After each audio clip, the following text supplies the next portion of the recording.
जम्मू आणि काश्मीरच्या मुख्यमंत्री मेहबूबा मुफ्ती यांनी पोलीस आणि लष्कराच्या जवानांना अजब आवाहन केलंय। वेळ प्रसंगी आंदोलकांनी मारलेले दगड खा, पण त्यांच्यावर गोळीबार करण्यापासून स्वतःला परावृत्त करा, असं त्यांचं म्हणणं आहे।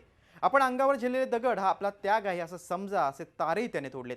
त्याचबरोबर दहशतवादाकडे वळलेल्या काश्मीरी तरुणांना गोळ्या घालण्याऐवजी त्यांना योग्य मार्गावर आणण्याचा प्रयत्न करण्याचं आवाहन देखील मुफ्ती यांनी पोलिसांना केले। काश्मीरी तरुण असलेला हिजबुल मुजाहिद्दीनचा कमांडर बुरहान वानी याला ठार केल्यानंतर काश्मीरमध्ये आगडोंब उसळला। या पार्श्वभूमीवर मुफ्ती बोलत आहेत हे उघड आहे। मात्र स्वतः मुफ्ती यांच्यावर जमावानं दगडफेक केली तर त्या सहन करणार का आणि त्याकडे त्याग म्हणून बघणार का, हा प्रश्न आहे।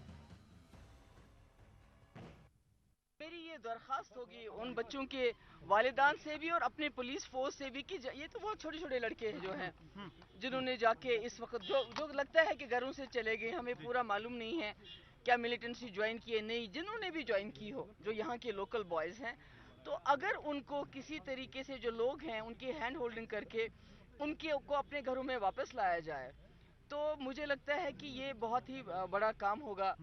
क्योंकि खुदा ना खास्ता जब आप जब यहाँ का कोई जो है ये जो हालात है, कोई बच्चा जो सड़क पे चलता है पत्थर लेके, उसकी आंख खराब होती है, मारा जाता है, तो इससे बड़ा अलमिया तो हमारे लिए।